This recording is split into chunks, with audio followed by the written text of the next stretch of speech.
et les fardeaux lourds, leurs fardeaux lourds. Et en ce moment, donc, les fardeaux lourds sont sur le dos des musulmans et les fanatiques donc, ont chargé de manière de fardeaux très lourds les musulmans pour ainsi dire. Donc, ils sont délirés, ils ne peuvent pas tourner à droite, à gauche, ils ne peuvent pas rire. Et les femmes, le fait qu'elles parlent, c'est interdit chez les fanatiques. Le fait que les femmes, donc, ne se couvrent pas la tête, ils voient cela comme une grande catastrophe. Et si elles rient quelque part, ils voient cela comme une faute. Et s'il y a une maison qui regarde sur la rue, mais couvrez-la de briques et regarde donc ce scandale.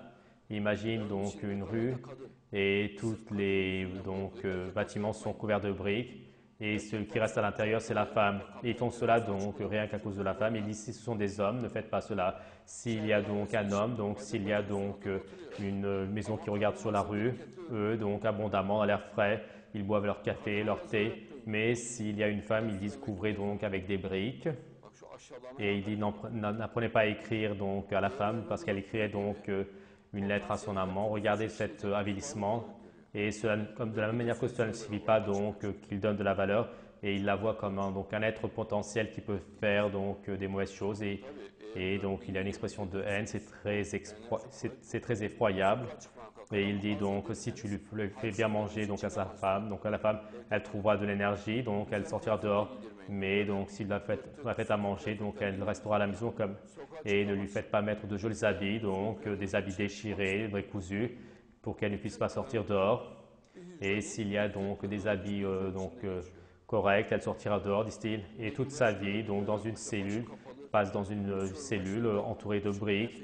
Elle ne peut voir ni soleil. Sa tête donc est couverte. Dans la plupart, elles ont des infections, des mal à l'aise. Et comme elles ne voient donc aucun soleil, elles deviennent rachidiques, même dans la période donc ottomane. Donc ils avaient donc la tuberculose. La plupart sont obèses. Ils sont devenus dans une situation misérable. Ils ont dévasté donc les femmes et les hommes portent des chemises. Donc au soleil, ils mettent des shorts et donc ils prennent le soleil abondamment et donc même leur torse est entièrement nu. Donc ils mangent comme ils veulent, ils se promènent comme ils veulent et personne ne se mêle d'eux. Et une grande partie de la nourriture est illicite. Ils ne peuvent pas écouter la musique, donc les dessins, les peintures, donc ils ne font pas du tout. Donc les statues, ils ne l'acceptent en aucun cas.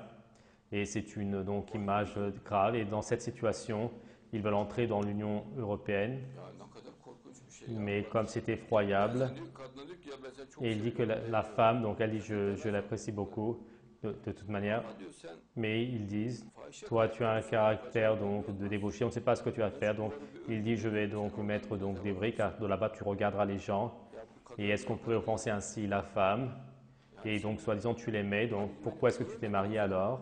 Tu lui faisais confiance soi-disant, et comme comme pour toi écrire une lettre c'est un jeu, je ne vais pas t'apprendre à écrire, tu écriras donc des lettres ici et là, tu te prendras des amendes, dit-il. Je ne vais pas te donner de la nourriture, que tu sois donc faible, car tu pourrais sortir dehors et faire de la débauche sexuelle. Mais est-ce qu'il pourrait y avoir une telle compréhension de la religion, une telle maladie?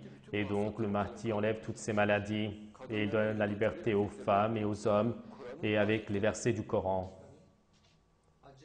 Et elles vont partir au pèlerinage, elles n'auront pas d'homme à côté d'elles, oui, dans le Cham. Sans avoir d'homme à côté d'elles, elles vont aller dans le Cham, est-il dit dans le récit, le hadith, et à elles, personne, donc interviendra pendant toute la route, le voyage. Ils ne leur diront ni les propos, donc ni personne ne les gênera. Et regarde, pendant tout le voyage, elles vont jusqu'au Cham, donc vers la Syrie, et personne ne leur dira des propos,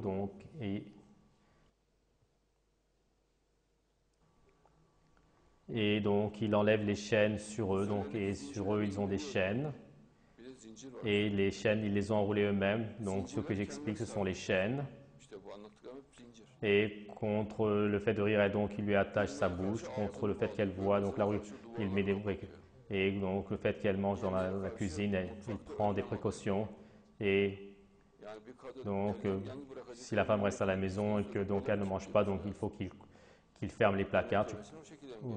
Ou sinon, apparemment, il doit dire donc je vais te frapper haute si tu manges. Il doit y avoir une telle chose. Et ils disent que sur le mur, donc il doit y avoir un bâton, mettez-le bien en apparence pour que la femme en soit affectée. Donc,